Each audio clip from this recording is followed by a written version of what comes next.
Mitch Brown and I and a couple of others had a presentation to the Urban Land Institute recently, and we were trying to come up with this innovative concept for the presentation. We decided it would be the deconstruction of senior housing, because that is kind of in a way what's happening. You have a lot of different industries that are popping up to allow people to stay in homes longer, and then meanwhile you have communities that are starting to decentralize their services and start to offer their services in the community.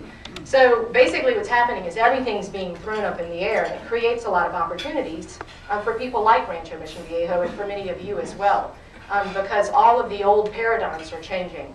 And so that's really exciting to us. And one of the things that I think is interesting is I kind of wrote down the things that are kind of the defining attributes of retirement communities, if you will, and that's kind of a broad class. So you have active adult all the way up to service enriched and nursing and so on. Those are very different products on that continuum.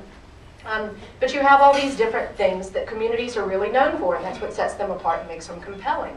So meanwhile, all of those things are shifting into, they're trickling down to being extended into traditional homes. So again, what that is doing is that's making all housing more livable, and I think it's going to potentially reduce demand for traditional communities unless they continue to be innovative and create really, really compelling value propositions.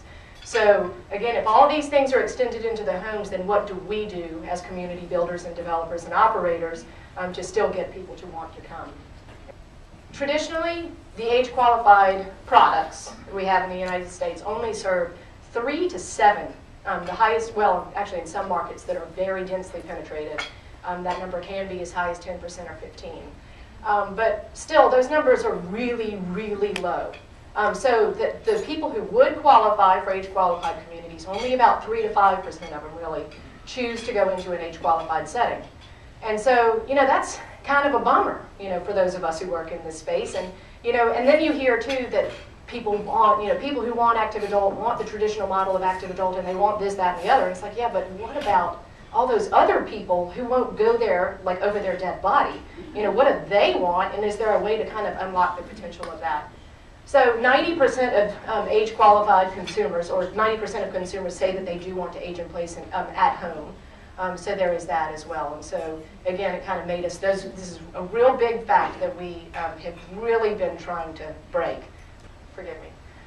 Okay, so we found, to our delight, that in those 3 target segments, there were certain things that were common threads that all 3 of those segments liked and were actually, in some cases, willing to pay a premium for.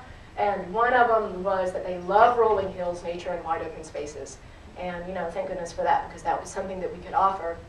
And, something we needed to make sure that they were willing to pay for, because in a sense, everyone who lives at Rancho Mission Viejo will support that open space in some way.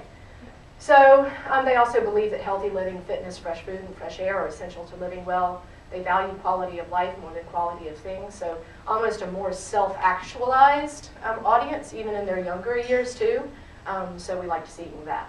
We've been looking at the trending, and our question is, how do we bring that to ranch life in this ageless living paradigm that we're talking about? We know we can't be all things to all people.